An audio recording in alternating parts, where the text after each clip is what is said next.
looking back to June 30th, 1979, just before 6 a.m., at only 6 years old, I am up, wide-eyed and electrified. I'm excited. I'm going to ride the big ride. I'm so excited and I'm so nervous. I'm so excited and I am so nervous. Have any of you been excited and frightened at the same time? Yes. The ride's a modern marvel. It goes up high in the sky, sweeps down low on the ground, and I'm going to be the first one to get to ride the big ride. But as the time approaches, they come down the track neck and neck. My excitement and my fear. Why watch them race? Mama, it's okay if you hold my hand.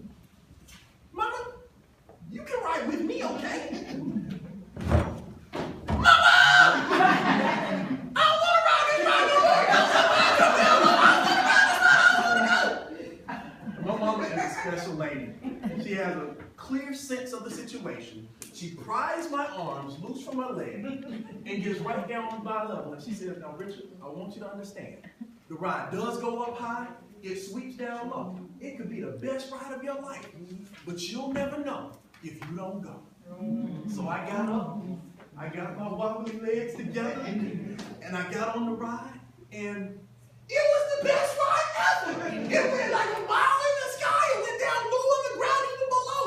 And I was the first one that got to go.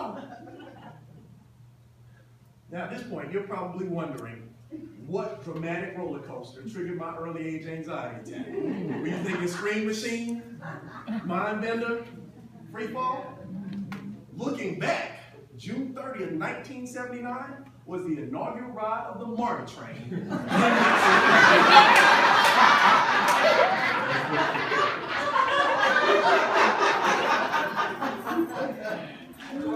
Mirthmaster, Toastmasters, guests and witnesses, it's easy to get together to look back and laugh at the things that we were afraid of, isn't it? Yes. And here's what I want to share with you today. It's a simple thought, is that the things that you're most afraid of right now are going to be funny one day anyway. We might as well start laughing now. Looking back, I can recall hanging out outside, not wanting to shop with my mom at Greenbrier Mall. At Greenbrier, there's the outcroppings of brick. And I started climbing up saying, Spider-Man, Spider-Man, does whatever a spider can. 12 feet off the ground, I realized I was set up like Humpty Dumpty for a fall. No radioactive spider had been me. Looking back, I remember being afraid that I would never be like Mike. Michael Jackson. Talking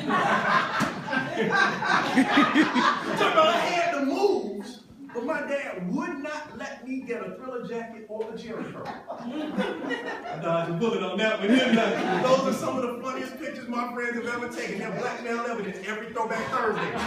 Pull out the big joker. But looking back, over the years, how many of you had some fears? And those caused tears. That was me. But those were the ways of a child.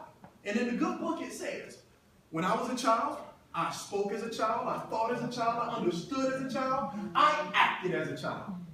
But when I became a man, I found myself doing the same thing when I was a kid. I mean, take this speech contest, for example. I want you to know I'm excited to be here, but I'm frightened that Linda will show up with a light bulb on her head. I mean, I'm just not funny like that. I love the contest. I want to ride the humor ride, but I feel like my humor's trapped inside.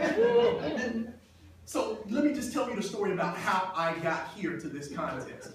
I entered my club contest as one of those sacrificial lambs, just so there would be some people in the contest, knowing that everyone in that club is funnier than me. Got to the meeting space, and that day, the meeting room was perfectly set up, but eerily empty. There wasn't anybody in there. I looked around on the lectern, and guess what I found?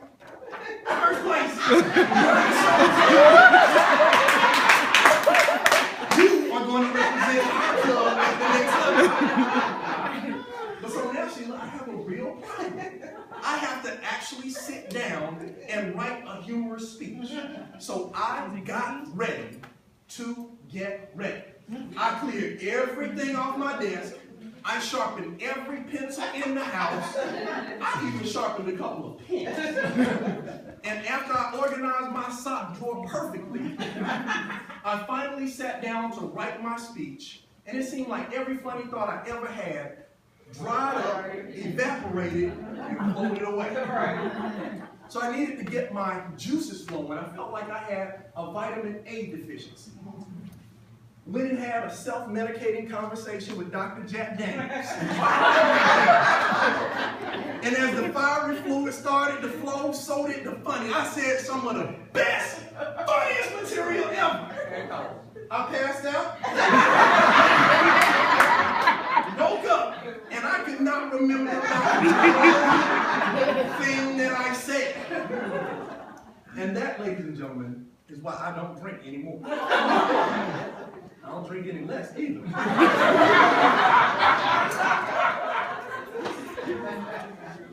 So here's the thing I want you to know.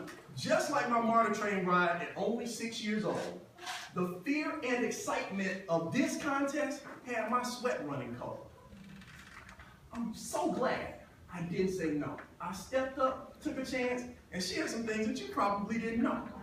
And as we make our last stop along the humor ride, I have one last job to do. It's to share my little secret with every one of you. Whether it's knowledge, skill, or talent that you think is your lack, you might as well laugh now. It's going to be funny looking back.